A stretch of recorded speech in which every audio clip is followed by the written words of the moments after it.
Greetings and welcome once again to Aspects of Alio, brought to you from a very wet, windy and cold UK. Good to be back with you again after a break of a week or so, and we're picking up once again on our history of Israel, but this time not the history of Israel in the cold historical form, but looking at the three-stranded cord of God, land and people. So, the history of Israel is intrinsically bound within these three elements. So, firstly, we looked at how to approach these things. Then, secondly, we looked at the Eden narrative. And after we last met together, we looked at what is called the post-lapsarian period.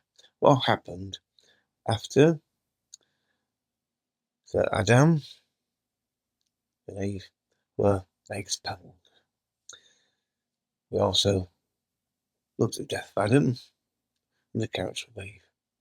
So now we're moving on to Genesis chapter 4. In a sense, Genesis chapter 4 is a preamble to Genesis chapter 5, which eventually leads to chapter 6, which I think is the most striking and challenging elements of the etiological narrative.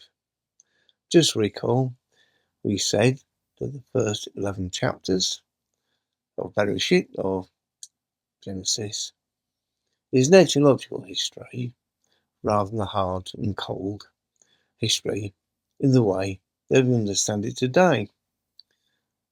I mentioned it before, it's probably worth mentioning again.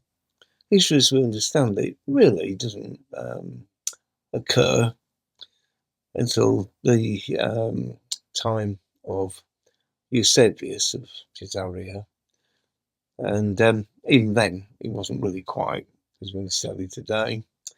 But etiological history is a history that attempts to explain things in a meaningful way concerning life, death, and relationships with the divinity.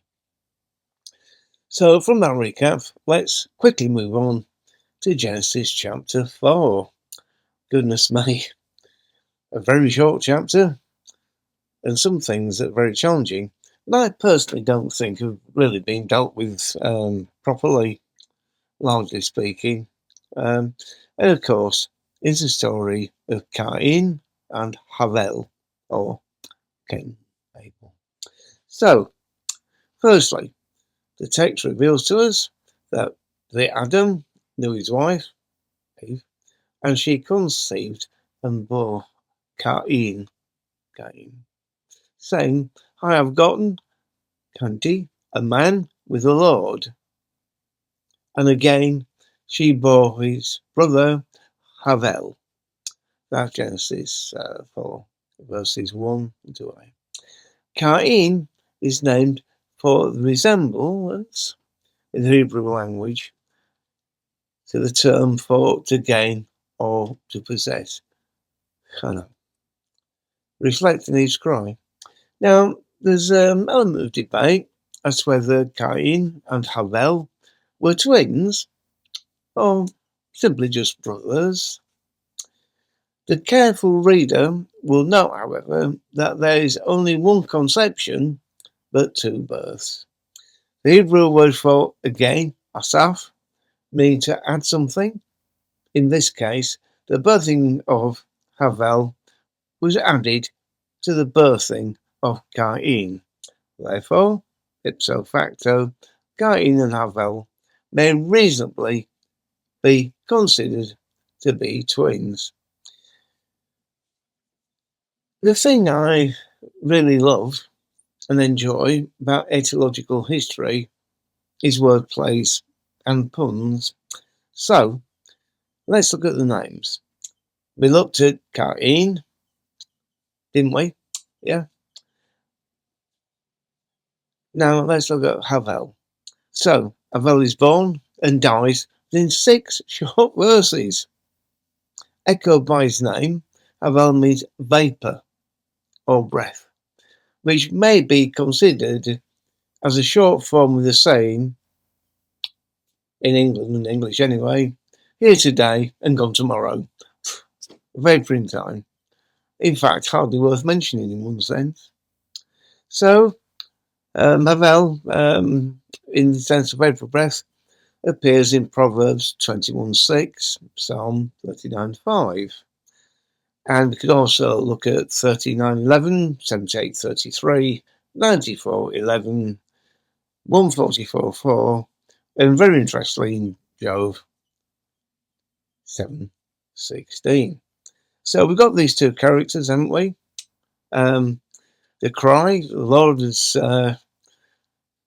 gotten a man, and also the Lord has given a vapour. Quite interesting, isn't it? So soon after Havel's death, Adam again knew his wife, Eve, and she bore a son and called his name Seth or Shet. For she said, God has substituted Shahat for me the offspring in the place of Havel. Genesis 4:25, verse 26. In common with other primeval narratives, it's considered that the notice concerning Cain and Abel is an abridged version of a much longer story, and a far more detailed story that circulated for centuries in the time before written documents. In other words, in various forms it circulated as oral history, oral etymological history, but it was probably a much larger, much more extended, more detailed story. So it's generally considered among scholars that the notice in Genesis 4 concerning Cain and Abel is a very shortened form. So there are some difficulties, again, in the whole text. I mean, 4:7 being the major tension. So I think if we move away from the sort of literary scholarly thing, we need to understand that the story of Cain and Abel is something a bit more than just a story with a moral. Yeah? So let's move on and let's turn to what I personally like to call the deadly narrative of Cain and Abel, because it marks an important shift from innocence to deception to rebellion and to murder. And I think one of the things we need to try and get our head around a little bit is along here is that jealousy plays an important part in this role.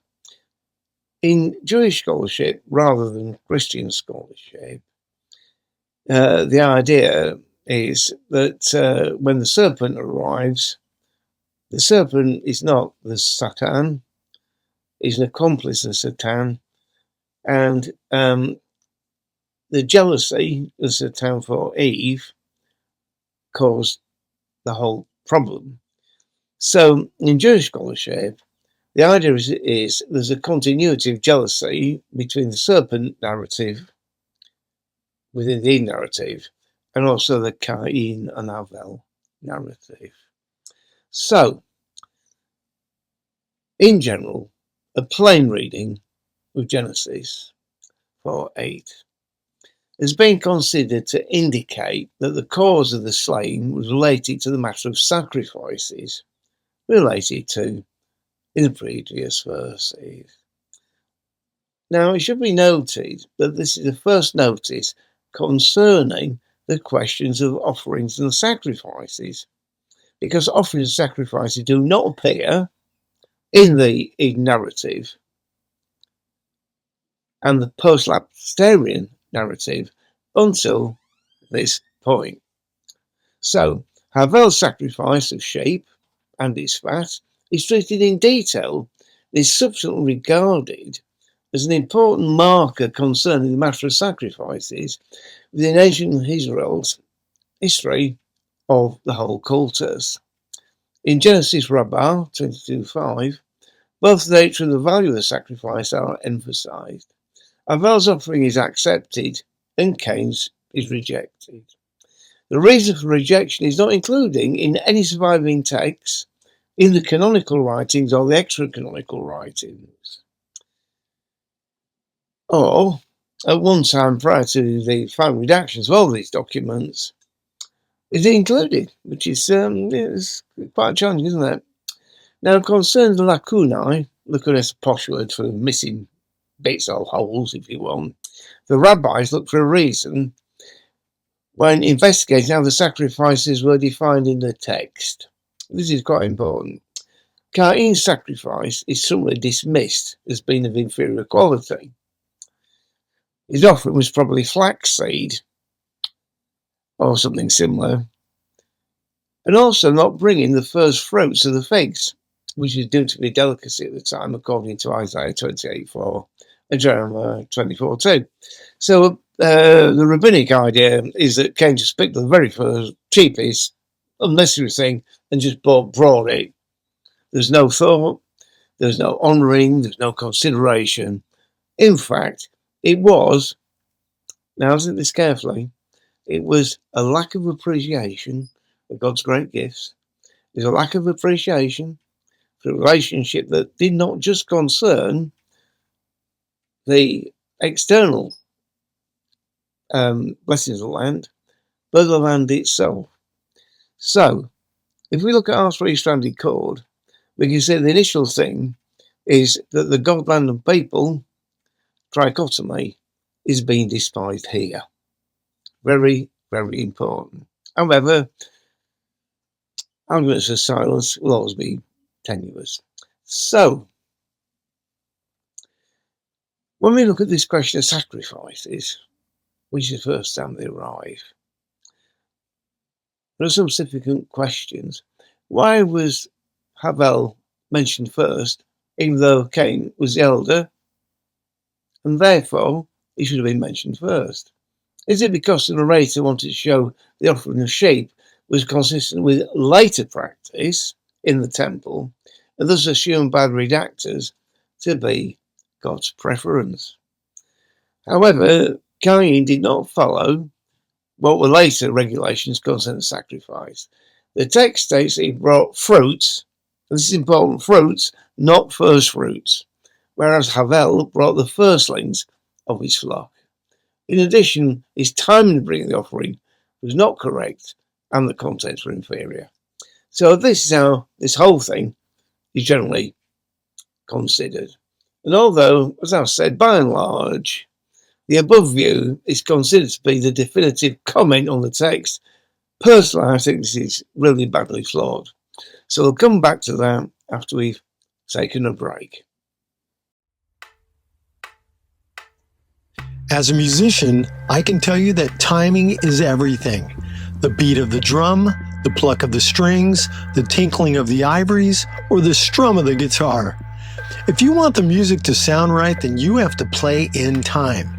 And if you're joining with others, everyone needs to play at the right moment.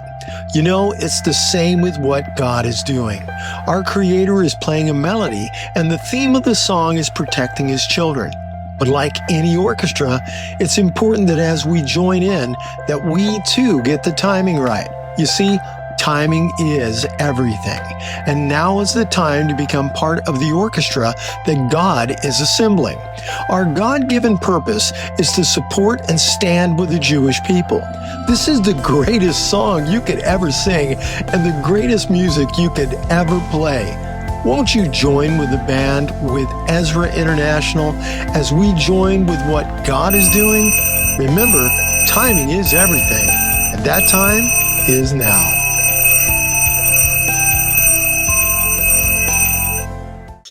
Welcome back. So, scholars have often, more importantly, commented that the narrative is silent as to the reasons that Cain actually killed Abel. At the time of writing, obviously, there are no autographs or even ancient sources available, despite the many, many recent discoveries at Qumran and also Nag Hammadi, and also other recent archaeological discoveries that shed any light on the question. So, let's just delve into a little bit of speculation, shall we? Okay. Now, Gordon Wenham, who's a scholar that I appreciate, offered 5 suggestions gathered together by various scholars regarding the lack of details. Yeah, so they're verified, and I put one of my own in. So, firstly, God accepted Abel's sacrifice because He preferred shepherds. Now, that might sound a little bit silly. However, the great scholar Josephus in Antiquities said this: Adam and Eve had 2 sons. The elder was named Cain, which name, when it's interpreted, means a possession. The younger one was Abel, which signifies sorrow. How Josephus came with that, not entirely sure. They also had daughters. Now, the 2 brothers were pleased with different courses of life. For Abel, the younger, righteousness. He was a lover of righteousness and believed that God was present in all his actions. They excelled in virtue, and his employment was that of a shepherd. Okay, the above explanation is completely untenable. It's illustrated by notice that Adam was placed in the garden to cultivate and keep it. We looked at that, didn't we, earlier in Genesis 2:15. So, based on that argument, we could say that due to Adam's divine appointment, God preferred gardeners. It may be also suggested that to produce crops was a far harder task than shepherding, as the curse, remember the curse on the ground, in one sense, was a sentence to hard labour. Okay, that's the first idea. I think we dismiss that. Secondly, God accepted Abel's sacrifice because of blood sacrifice. Now, the immediate intention is that the cultic regulations of sacrifice indicate that both animal and grain offerings were acceptable to God under certain conditions. The grain offerings described in Leviticus 2, after prescriptions for the propitiatory burnt offering in Leviticus 1. So we can move on. Could talk about this for ages, but we can reasonably dismiss that. God accepted Abel's sacrifice based upon divine election. The notion of election, put simply, is God's perfect choice, and that notion belongs to a much later theological viewpoint, which really didn't have any popularity as the Reformation, 1517. So we can dismiss that one out of hand. Number 4, by faith, Abel offered God a more acceptable sacrifice than Cain. So, there's a suggestion about motivation here. The fault lay not in the materials that were offered, but in the person who brought the offerings. You see, basically, Abel believes God is good and merciful, and that reason he sacrificed pleasing to God. Cain, on the contrary, puts his trust in the privilege of primogeniture. In other words, he thought his brother was insignificant and a worthless being. That's Martin Luther's version. Now, a textual interpretation says that Cain offered only the fruit of the ground, as in some of the fruit of the ground, while Abel offered the flock and the portions. So, once again, we're looking at these things from a much later theological perspective. So, shall we have a little look, possibly, at something a little bit more realistic than the Reformation theologians put a lot of attention to, where the other church fathers looked at it, but that was part of their anti-Jewish thing, Adam and Eve, Cain and Abel, first Jewish people, ultimate sinners, excuse me, and this old part of casting the Jewish people away. So, I think that we really need to have a whole look at the actual notice about the slaying. So, there are some questions that remain unanswered. What method did Cain employ to commit the murder? More importantly, where or how did he learn or pick up the knowledge how to kill? Well, what do you understand by the death of another human being by his own hand?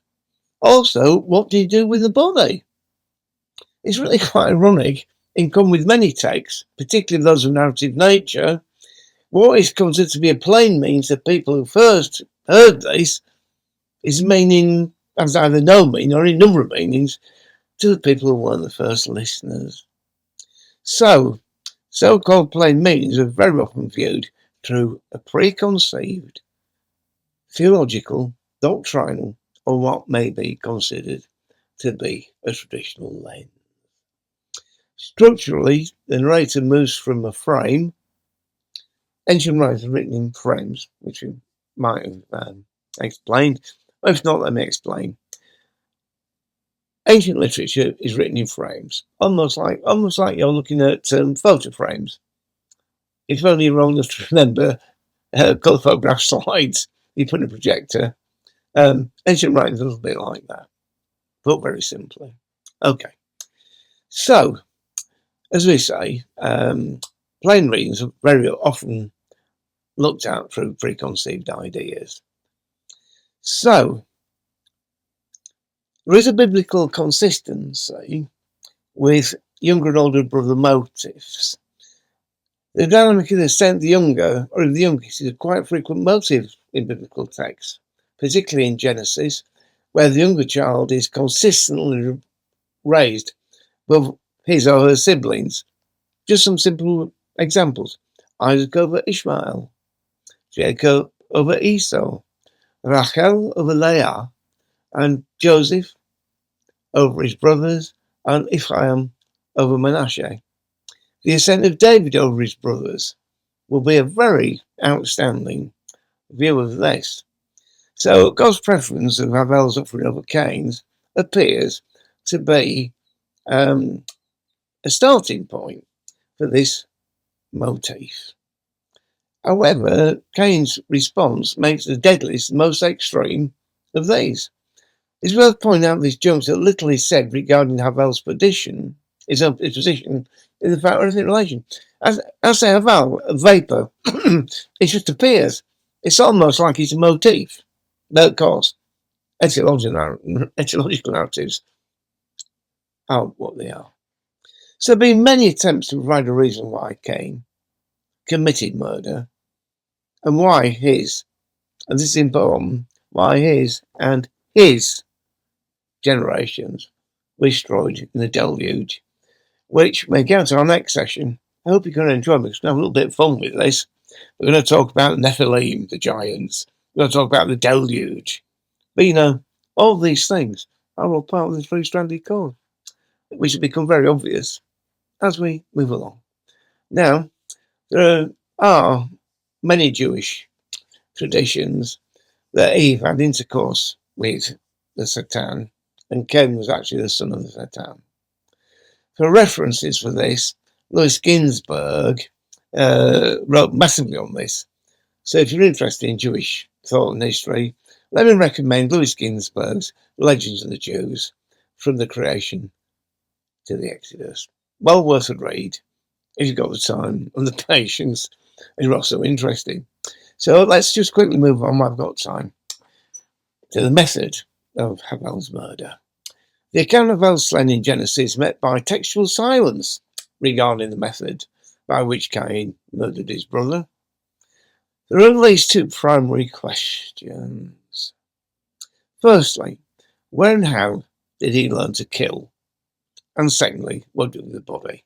As we said earlier, as all notices that will be bereft of detail in the scriptures, human nature will also always try and fill any lacunae with clever or informed conjecture, rationalistic explanations, and apocryphal sourced research, shall we say, derived from a number of traditions. In other Jewish sources, Genesis Rabbah, which the Jewish people hold in the highest regard. And remember, a Rabbah is a way of trying to explain things. Yeah.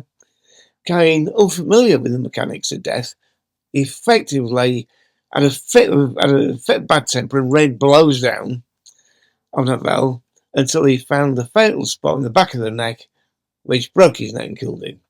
The neck and its vital organs are further implicated in the act of strangulation or suffocation, a method alternatively suggested in the exegete Ambrosius's late 4th century work, which we won't detain ourselves with.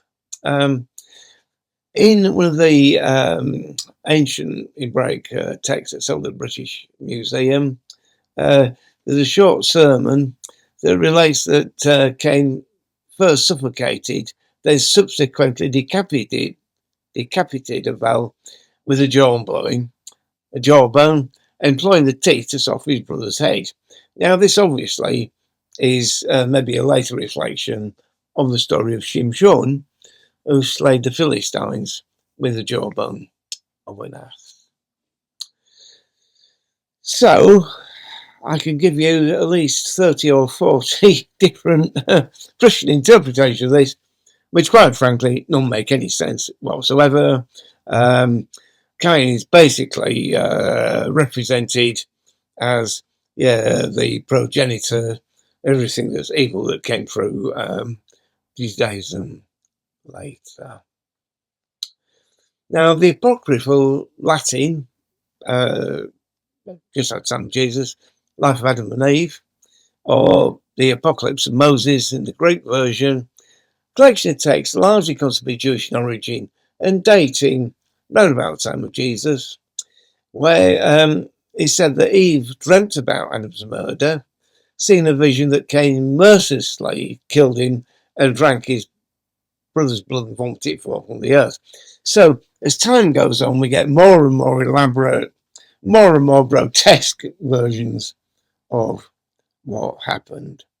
So in the last 2 or 3 minutes, let's just try and get this very briefly, and I'll give you my view why this is part of the three-stranded cord.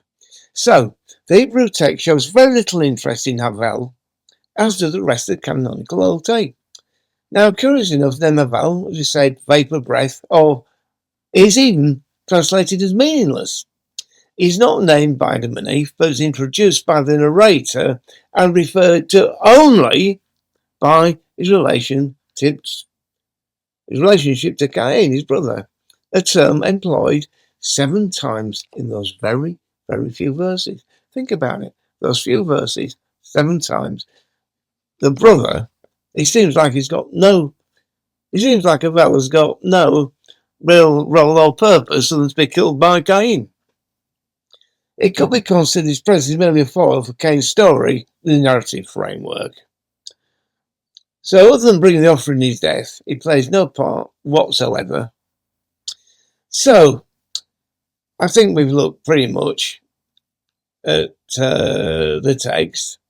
In our last minute or two, I'm going to bring this together very quickly to say this. One of the main sins in the etiology narrative is jealousy. The narrative, now this Cain and Abel narrative. So, after Cain has slaughtered Abel, he goes off to land of Nod. There's a land of Nod in Yorkshire, it's on the town of Lucia, didn't go there. But went to this unknown place where he meets and marries. So the Catholic Church have tried to say that he married his twin brother's offspring, all kinds of other things. But it would seem that he went somewhere where there were other human beings. And as we said, it's important to note that Adam was taken and placed in Gan Eden. It wasn't created there, it was taken and placed there. And Cain goes somewhere else where he has prodigy. And then, of course, we get the story of Nimrod coming out of this. But sufficient to say, and I think this is very important as we conclude in our last few minutes. Murder, the greatest sin, and rebellion against God. So, in the story, the narrative, Adam and Eve, and now Cain and Abel, we get two things, don't we? Jealousy and rebellion against God. Rebellion against God means you're taken out from the land of promise. Taken out of Gan Eden. Cain is taken out from the land of promise and exiled away from it. So I hope you get the message.